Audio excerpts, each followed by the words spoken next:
Question 4 is, what happens to those who commit suicide? Whenever possible, those who commit suicide will be met and cared for in the same way that all can be guided and helped. There is no damnation or eternal punishment awaiting anyone. It is quite usual for a loved one, a relative or friend, to meet the passing soul, to care for them and guide them on their journey home. Otherwise it will be a spirit guide or helper who will assist them. Either way they will be comforted and treated with sympathy, compassion and encouragement. It is quite likely that first they will be guided to a place of healing, for these do exist in the spirit realms. They are needed because we can become very entrenched in the thinking processes of earth life. It is even possible for some passing souls, who have perhaps been traumatized, to effectively put themselves into a dreamlike coma. Gradually, however, the healing in spirit helps to reawaken such a soul and to begin to come to terms with what happened to them and to their new status in the spirit world.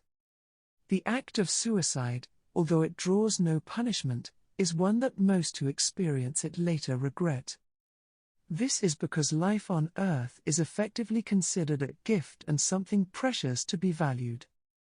Therefore, to terminate it before its natural conclusion is by spirit people regarded as a missed opportunity. This is because we come into physical form to help ourselves become more enlightened beings through our experiences on earth and how we react to them. So when back in spirit, in time, we realize that we may need to try once more to face whatever it was that we previously missed or tried to avoid by the termination of that particular lifetime. As many people will recognize, it is often the case that those who pass in this way have been crying out for help, but received none that was adequate for their needs, or simply failed to recognize the help that was offered or available to them, while upon earth. The spirit world, or heaven as some call it, would hardly be heaven if those there also rejected them in any way. If any reader knows of someone who has passed in this way, send them love, through prayer, as this will help them to come to terms with their experience and recover from the anguish of it. Those who commit suicide are not compelled to return to experience duplicate life circumstances which led to their passing.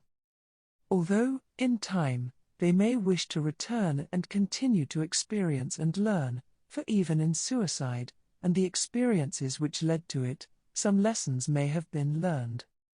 Perhaps not to the full capacity available, but nonetheless some aspects would likely have been absorbed.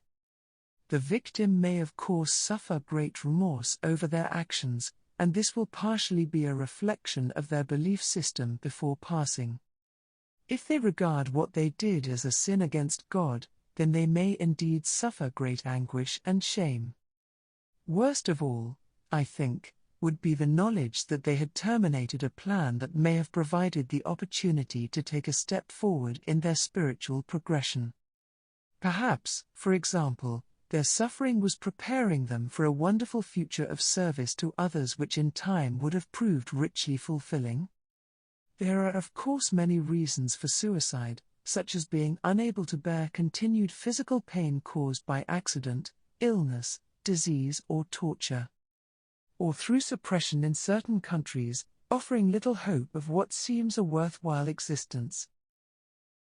Then, and to some extent in all cases, there is mental anguish and instability, despair, despondency and overbearing depression, a feeling of being unloved, of no value, and uncared for, all of which can lead to suicide.